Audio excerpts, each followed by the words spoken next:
2020 मोदी सरकार ने बुधवार को नई शिक्षा नीति को मंजूरी दे दी। नई शिक्षा नीति में 10+2 के फॉर्मेट को पूरी तरह से खत्म कर दिया गया है। अभी तक हमारे देश में स्कूली पाठ्यक्रम 10+2 के हिसाब से चलता है, लेकिन अब ये 5+3+3+4 के हिसाब से होगा। इसका मतलब है कि प्राइमरी से दूसरी कक्षा तक एक हिस्सा, फिर तीसरी से 5वीं तक दूसरा हिस्सा, 6ठी से 8वीं तक तीसरा हिस्सा और 9वीं से 12वीं तक आखिरी हिस्सा होगा। तो जय हिंद मेरे दोस्तों, मैं हूं राजीव रंजन और आप देख रहे हैं आपका अपना चैनल रंजन की बातें। बीते बुधवार 29 जुलाई 2020 को केंद्रीय कैबिनेट ने नई शिक्षा नीति को मंजूरी दे दी। इसके साथ ही मानव संसाधन मंत्रालय का नाम बदलकर अब शिक्षा मंत्रालय कर दिया गया है। शुरुआत में इस मंत्रालय का नाम शिक्षा मंत्रालय ही था, लेकिन 1986 में इसका नाम बदलकर राजीव गांधी ने मानव संसाधन मंत्रालय कर दिया था। कोठारी कमीशन ने 1966 ईस्वी में एक रिपोर्ट रखी थी और उस रिपोर्ट में बजट का 6% शिक्षा पर खर्च करने की बात की गई थी और आज लगभग 50 साल से ज्यादा का वक्त हो गया है, फिर भी हम 6% तक पहुंच नहीं पाए हैं। 50 साल बाद भी वही स्थिति, वही जिक्र। इस साल के फरवरी के महीने में जब बजट पेश किया गया था तो उस समय लगभग 1 लाख करोड़ का शिक्षा के लिए रखा गया था। उस 1 लाख करोड़ में 2 पार्ट हैं। First, primary and secondary, and second, higher education. Primary and secondary और मिड डे मील के हिस्से में लगभग 60,000 करोड़ चला गया। अब 1 लाख में से 60,000 करोड़ चला गया तो बचे 40,000 करोड़ रुपए। वो 40,000 करोड़ में हायर एजुकेशन में खर्च के लिए रखा गया। अब आप सोच सकते हैं कि हमारे देश की आबादी लगभग 130 करोड़ है,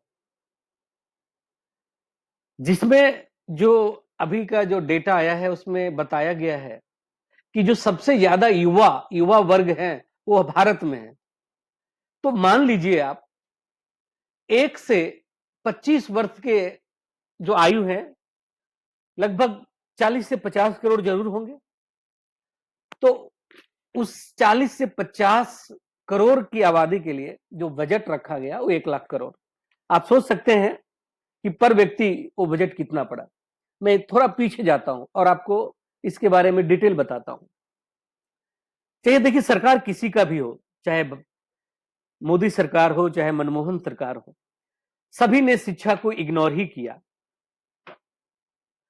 मनमोहन सरकार ने बजट का मात्र 3.19% एवरेज प्रति साल शिक्षा पे खर्च किए। वही मोदी सरकार ने 2014 से 2019 में उसी को घटाकर 2.88% कर दिया। सिर्फ 2.88% शिक्षा पे खर्च हुआ। और दोस्तों, ये हमने बजट का जिक्र किया, जीडीपी का जिक्र नहीं किया। अगर मैं जीडीपी का जिक्र करूं तो स्थिति और भयावह हो जाती है। जहां मनमोहन सरकार ने अपने कार्यकाल के दौरान जीडीपी का केवल 0.6% खर्च करती थी, वही मोदी सरकार केवल 0.5% खर्च करती है। सोच लीजिए, अभी जो करंट न्यू एजुकेशन पॉलिसी आई है इसमें सभी बातों का जिक्र किया गया है। इसमें सब कुछ है, रंगमंच है, संगीत है, साहित्य है, दर्शन है, समाजशास्त्र है, कला है, जो चाहिए सब कुछ है। इसे बेहतरीन डिजाइन किया गया है। इसकी सबसे अच्छी बात है कि इसकी जो सबसे पहले जो समस्या अभी तक हम लोग को आती थी कि भाई साइंस लेंगे या कॉमर्स लेंगे या आर्ट्स लेंगे, इन सारी समस्याओं का निदान हो गया है। यानी अब कोई भी व्यक्ति कोई भी सब्जेक्ट के साथ कोई भी सब्जेक्ट सिलेक्ट कर सकता है। यानी आप मैथ को मेन सब्जेक्ट रख रहे हैं और आपको अगर म्यूजिक पढ़ने की इच्छा है तो आप मैथ के साथ म्यूजिक भी रख सकते हैं। आप इकोनॉमिक्स को चुनते हैं और आपको रंगमंच में भी इंटरेस्ट है, तो आप इकोनॉमिक्स के साथ रंगमंच को भी चुन सकते हैं। इसमें सबसे अच्छी बात है कि अगर आपने 4 साल का कोई कोर्स ज्वाइन किया है और 1 साल के बाद आपको लगता है कि आपके लिए अच्छा नहीं है, तो आपको यह छूट होगी कि आप 1 साल के बाद भी उस कोर्स को छोड़कर दूसरे को सेलेक्ट कर सकते हैं। लेकिन वो जो 1 साल का टाइम है, वो बर्बाद नहीं जाएगा। 1 साल के लिए आपको सर्टिफिकेट कोर्स दिया जाएगा, सर्टिफिकेट दिया जाएगा। अगर 2 साल कंप्लीट करते हैं तो आपको डिप्लोमा दिया जाएगा और अगर आप 4 साल कंप्लीट करते हैं तो आपको डिग्री दिया जाएगा। इसमें सबसे अच्छी बात यह हो गई है कि आप 5वीं के बाद अपनी सब्जेक्ट को चुन सकते हैं, 8वीं के बाद भी अपने सब्जेक्ट को चुन सकते हैं, इवन 11वीं के बाद भी आप अपने सब्जेक्ट को चुन सकते हैं। इसमें सबसे अच्छी बात अभी यह हुई है कि जो पहले कोडिंग की व्यवस्था, कोडिंग की पढ़ाई 11वीं के बाद होती थी, अब आप चाहें तो 6ठी से भी चालू कर सकते हैं। लेकिन ये कैसे हो पाएगा? इस नई शिक्षा नीति को, न्यू एजुकेशन पॉलिसी 2020 को लागू करने के लिए हमें अच्छे टीचर चाहिए, हमें अच्छे स्कूल होने चाहिए, वेल इक्विपमेंट स्कूल होने चाहिए और इन सारी चीजों के लिए अच्छे बजट की जरूरत है। आज हमारे देश में बहुत सारे ऐसे स्कूल हैं, न मैं केंद्र की बात करता हूं, न सरकार, मैं सबकी बात करता हूं। बहुत सारे ऐसे स्टेट हैं जहां पे बहुत हजारों में ऐसे स्कूल हैं जहां पे सिर्फ एक शिक्षक की व्यवस्था है, ब्लैक बोर्ड नहीं है, नलकूप नहीं है, पीने के लिए पानी नहीं है। तो आखिर हम इससे कैसे कर पाएंगे? अभी ये बात हो रही है कि जो एजुकेशन पे जीडीपी का 6% खर्च किया जाएगा। बहुत अच्छी बात है और ये होना चाहिए।